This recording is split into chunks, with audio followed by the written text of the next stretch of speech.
Om Swastiastu, Namo Visuddhiriyato. Ini Bapak dulu mau lanjutkan dari bab 1. Kita semangat kita mungkin bisa disampaikan dan dijelaskan. Tolong silakan. Om Swastiastu, Om Awignamastu Namasidam, Sidam Permanem Jagat Dewa Bathara ya Jagat Bathara Isun Wasisaning Jawata. Pemirsa Yupa Nusantara dimanapun berada, kali ini saya akan melanjutkan tentang pembahasan kita, yaitu bab 1 tentang Arjuna Wisada Yoga, yaitu bab 7. Sloka 7 akan kami baca. Asmakam tuwi sistaye tani Buddha Dwijotama Nayaka mama samyasya sam jenartam tan pramite. Ketahuilah, wahai yang terbaik di antara para Dwijati atau kaum Brahmana, semua panglima pasukan kita yang merupakan pimpinan kenamaan yang akan kusebutkan namanya guna bahan informasi kepada guruku. Ini Duryudana ingin menyampaikan kepada gurunya, yaitu seorang Harsidrona. Harsidrona dia juga disebut dengan Dwitotama. Dia seorang Brahmana yang paling utama di antara para Brahmana di Kurukshetra. Yaitu seorang Brahmana ini dia orang yang Dwijati, maka disebut dengan Dwijotama. Orang Dwijati yang lahir 2 kali. Yang pertama dia lahir dari rahim seorang ibu. Yang kedua dia lahir melalui upacara. Kalau di India upacara ini melalui wisuda. Di wisuda dan diberikan mantra-mantra suci, ya, atau diinisiasi dalam kehidupan spiritual dan diberi pendidikan. Dia belajar pendidikan kitab-kitab suci dan dia akan diberi benang suci. Ini kalau di India. Kalau di Indonesia, khususnya Hindu Nusantara, kita akan didikse namanya. Namanya seorang Dwijati itu didikse, yaitu dia sama, lahir kedua kali. Yang pertama dia lahir dari rahim seorang ibu, yang kedua melalui suatu upacara yang didikse atau ditapak.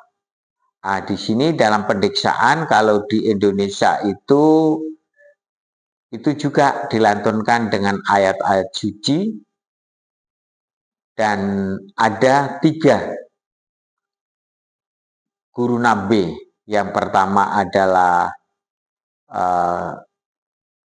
guru nabi, yang kedua guru Patra atau sastra, dan yang ketiga guru saksi yang kita sebut dengan nabi, nabi sastra, dan nabi saksi. Ini kalau di Indonesia. Dan pada saat Dwijati ini, dia biasanya hanya dengan istrinya. Dia istrinya sudah siap lahir batin sama suaminya. Dan dapat izin dari lembaga tertinggi yaitu Parisade. Karena kalau tidak dapat izin dari majelis tertinggi, nanti seorang pendeta ini nanti tidak ada pengakuan, kasihan dia. Karena masyarakat nanti yang akan menggunakan beliaunya. Dan kehidupan keseharian akan ditanggung oleh umatnya atau sisyanya. Ini umatnya. Sehingga harus dapat izin dari majelis. Sehingga nanti seorang Dwijati ini yang akan mengemban dharma. Inilah yang sloka 7. Dan kita lanjut kepada tetap masih bab 1 Arjuna Wisada Yoga, tapi ini bab 8. Akan saya bacakan. Bawam Bimasca Karnasca Kripasca Samitim Jaya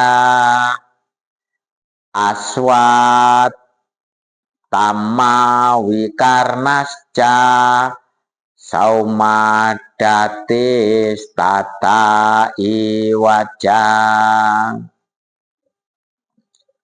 Paduka sendiri guruku, lalu Bhisma, Karna, dan Kerpa Acarya yang selalu jaya dalam pertempuran, demikian pula Aswatama, Wikarna, dan putra-putra dari Raja Samodata.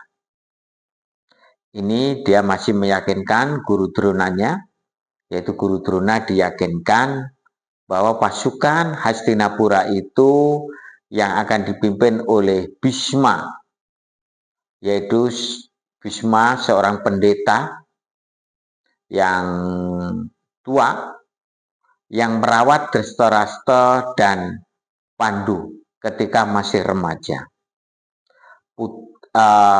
Bhisma ini atau Resi Bhisma ini adalah putra dari Santanu dan Dewi Gangga.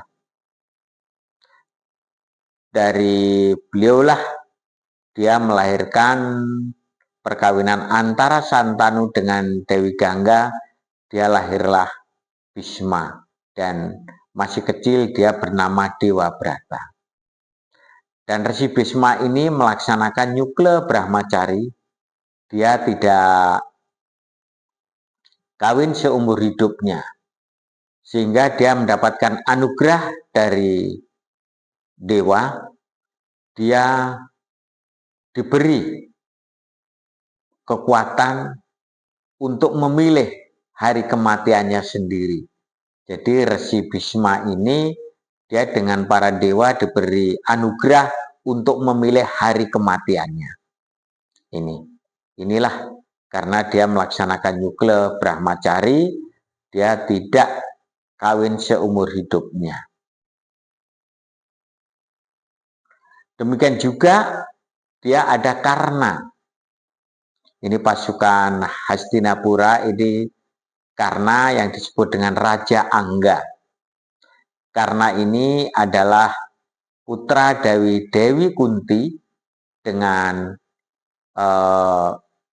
upacara, yaitu atau yang sering disebut dengan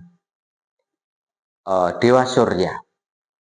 Karena pada saat remaja, Dewi Kunti ini punya ilmu atau mantra yang namanya Sastra Jendra, yang diucapkan dia akan mendatangkan para dewa. Ya namanya anak remaja, dia dikasih ilmu diucapkan. Pada tengah hari, dia mengucapkan Sastra Jendra ini. Apa yang terjadi? Dewa Surya turun ke dunia dengan wujud aslinya, dia turun. Maka dia menemui Dewi Kunti. Apa yang bisa diberikan? Dewi Kunti kebingungan menghadapi Dewa Surya. Dan akhirnya Dewa Surya memberikan anugerah anak. Dan Dewi Kunti Dia merasa bingung, dia belum punya suami tapi diberikan anak. Maka dia berjanji, gimana anaknya nanti kalau ini dia keluar tidak mau, dia tetap ingin perawan. Maka Dewa Surya dengan kekuatannya, maka bayi yang dikandung oleh Dewi Kunti dikeluarkan melalui telinga. Maka dia disebutlah dengan Karna. Karna itu adalah kuping dan disebut juga dengan Basukarna. Dan karena ini dulunya dia dipelihara atau dibuang di Sungai Gangga dan ditemu atau dipungut oleh seorang kusir, ya, seorang yang memelihara kuda menjadi kusir itu. Sehingga dia sebenarnya seorang kesatria pada waktu itulah. Karena dia seorang kusir, dia tidak boleh ikut sayembara atau perang. Bahkan dia pernah berguru pada Resi Drona, tapi dilarang. Maka dia pergi mengembara menjadi seorang Brahmana dan bertemulah dengan Rama Parasu. Dia diangkat menjadi murid Rama Parasu karena dia adalah seorang Brahmana. Dia pakai jubah, terus gundul, dia seperti seorang Brahman. Tapi di dalam perjalanannya, dia itu karena ini Rama Parasu, dia lelah tertidur di pangkuannya Karna. Pada saat di pangkuannya Karna inilah Karna digigit oleh serangga. Tapi karena dia bertahan karena seorang kesatria, maka darahnya dia akan mengalihkan kepalanya gurunya. Dia takut, tidak tapi digigit serangga, tapi dibiarkan mengalir darahnya. Apa yang terjadi? Setelah Rama Parasu bangun dari tidurnya, dia tahu ternyata kau adalah bukan seorang Brahmana, tapi kamu seorang kesatria. Karena seorang Brahmana itu tidak kuat digigit oleh serangga. Tapi kamu kuat menahannya, berarti kamu itu adalah kesatria. Dan dia minta maaf, memang benar dia karena dia tidak punya guru, dia bisa berguru dengan Rama Parasu.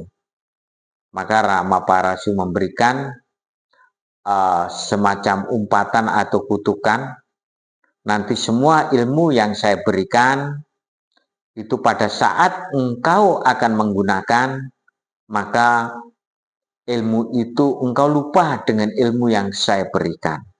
Nah, itu kisah sedikit tentang Karna. Dan karena pada saat sayembara dia kembali, karena pada saat sayembara inilah dia tidak boleh dihina oleh para Pandawa dan sekutunya, sehingga dia diangkat oleh Duryudana menjadi saudaranya dan dia diberi kerajaan di Angga. Dia sebut juga sebagai Raja Angga.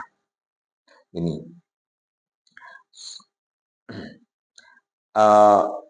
Demikian juga ada yang namanya Kripa Acarya.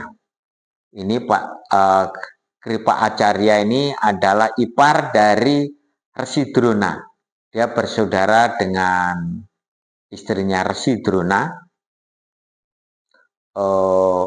Dia orang yang termaksur, dia ahli berperang juga seperti Resi Drona, dan dia tidak terkalahkan pada saat itu. Demikian juga pasukannya ada Aswatama. Aswatama ini adalah putra dari Resi Drona dengan Dewi Wilutama.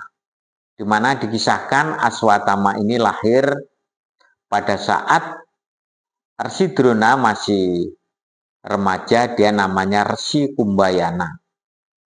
Dia dulu anak dari Resi Bharadwaja, yaitu keturunan dari Agastya. Resi Bharadwaja ini dia punya murid yaitu Drupada dan Resi Drona waksi mudanya. Dan dijanjikan dengan Raja Drupada bahwa nanti pada suatu saat kalau kamu mau ke negerinya, itu akan diberi separuh kerajaannya. Tapi Resi Drona pada saat itu tidak mau. Maka dia mengembara, ya, terus sampailah itu di lautan. Di lautan dia ingin ke negaranya, negara Raja Drupada, dia tidak bisa nyebrang. Maka dia bersumpah, siapa saja yang bisa menyeberangkan, kalau dia laki-laki akan dijadikan saudara, kalau perempuan dia akan dijadikan istri. Dan pada saat itulah Dewi Wilutama berwujud menjadi kuda sembrani atau kuda yang bersayap. Dia siap untuk menyeberangkan Resi Drona. Maka Resi Drona disuruh naik di punggungnya. Pada saat itulah Resi Drona tertidur karena berhari-hari nyebrang lautan, dia tertidur dan dia bermimpi bertemu dengan Dewi yang cantik. Maka sampai dia melaksanakan mimpinya itu, dia bersegama dengan Dewi itu. Dan akhirnya apa? Mohon maaf, sperma Resi Drona itu tercecer di lautan. Maka diambillah, diminumlah dengan Dewi Wilutama itu. Sehingga sampai selesai di pinggiran Resi Drona, maka dia diturunkan. Dan dia menyatakan Dewi Wilutama yang pertama ingin dinikahi, atau dia ingin menjadi istrinya karena janjinya. Yang kedua, dia sudah hamil oleh Resi Drona. Kok bisa hamil? Resi Drona berkata, kita tidak ada hubungan suami istri, kenapa bisa hamil? Ya, karena Paduka Resi Drona atau Kumbayana, pada saat kau ada di pundakku, engkau tertidur lelap dan engkau mengeluarkan sperma. Maka sperma itu aku minum, maka hamillah aku. Maka Resi Drona kebingungan. Dia akan mengelak, itu adalah sumpahnya seorang Brahmana. Kalau dia dituruti, dia tidak bisa melanjutkan perjalanannya. Maka pada saat itulah dia maunya itu hanya ditakut-takuti oleh senjata, tetapi dia tertusuk oleh senjata itu sendiri dan mati. Matilah, berubahlah dia menjadi Dewi Wilutama dan dia melahirkan putra yaitu Aswatama itu sendiri. Itulah sekilas tentang Aswatama. Ada juga yaitu putra yaitu Wikarna. Adalah putra ketiga dari 100 putra Dhritarashtra. Dhritarashtra itu punya anak yang namanya Wikarna. Wikarna ini adalah anak yang ketiga dari 100 bersaudara. Yang pertama Duryudana,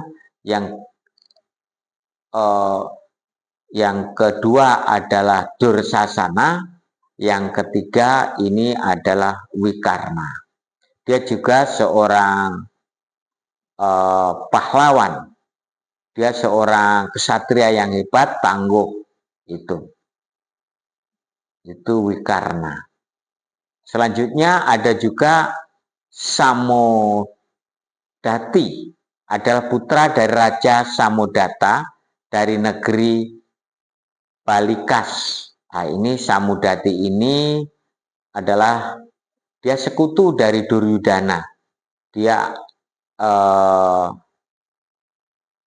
Raja Samodata dari negeri Balikas. Ini adalah sekutunya.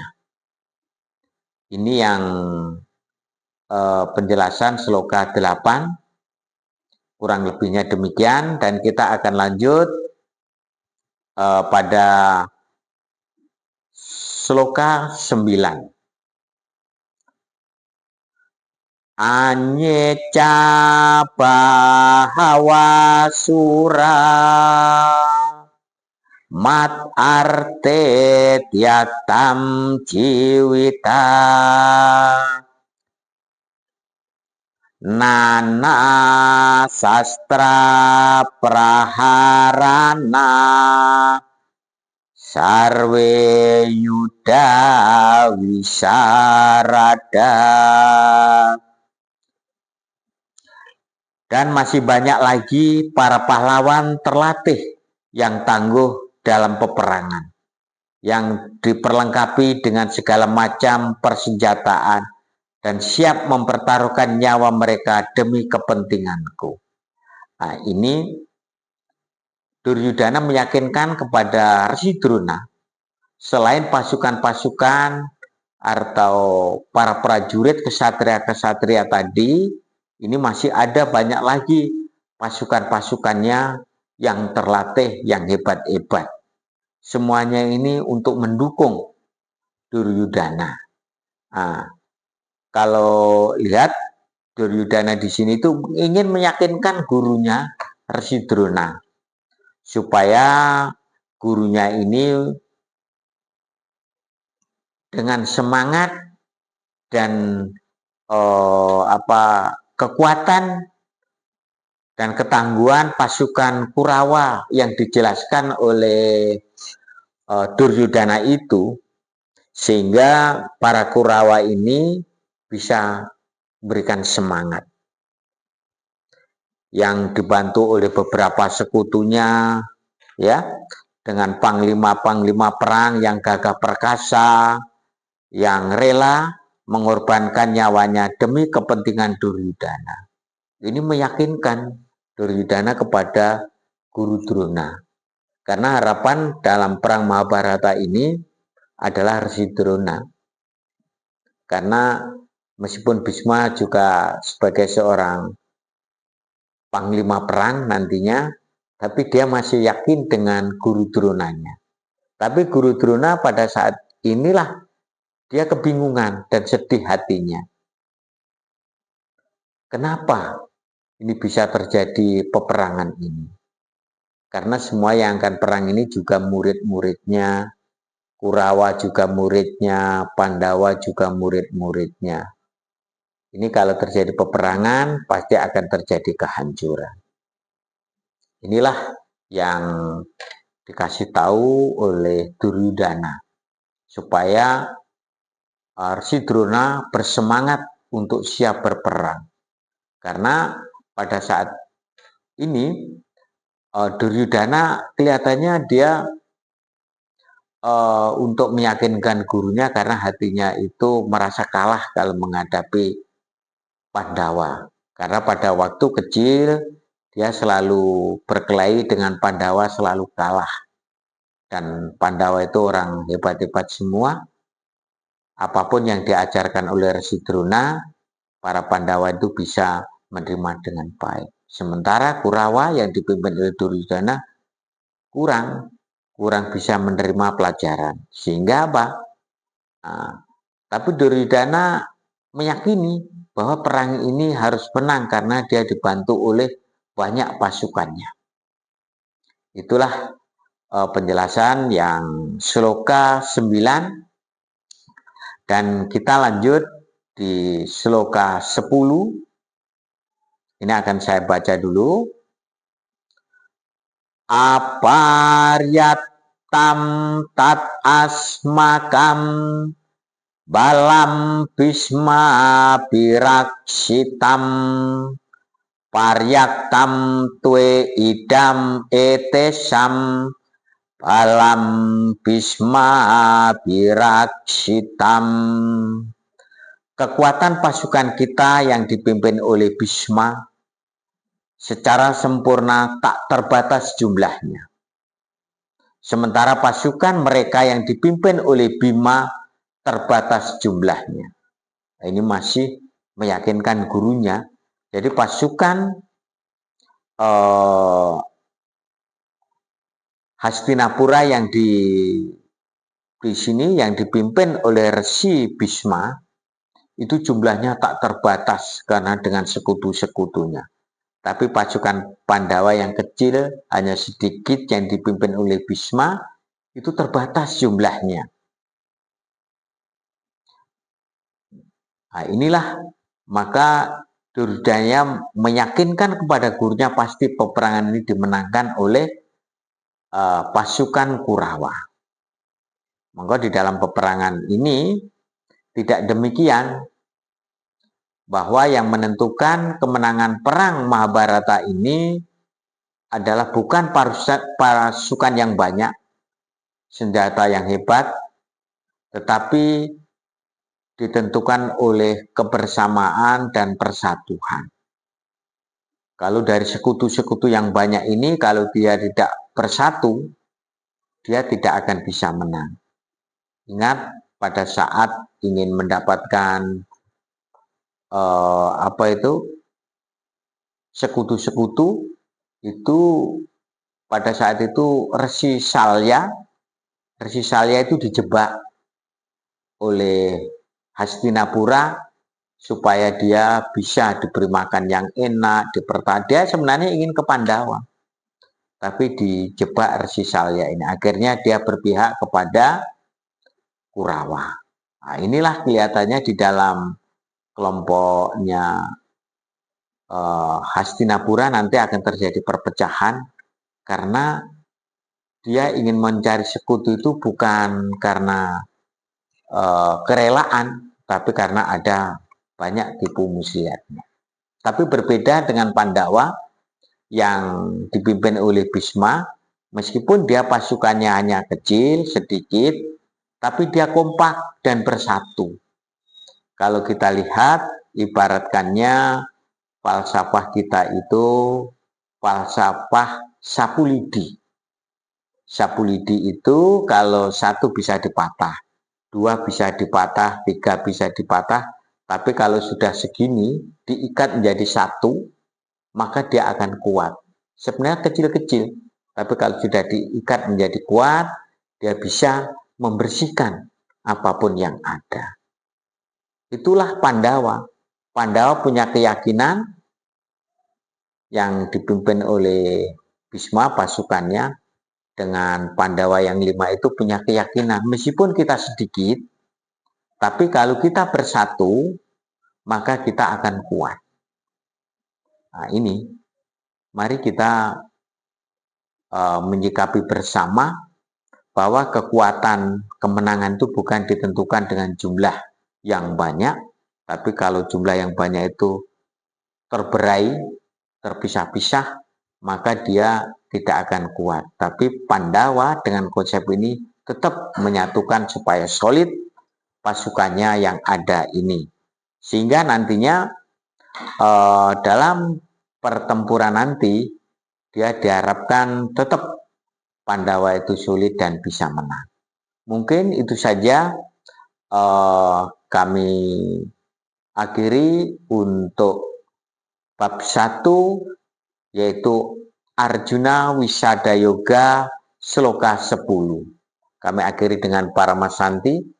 Om Santi, Santi, Santi. Om.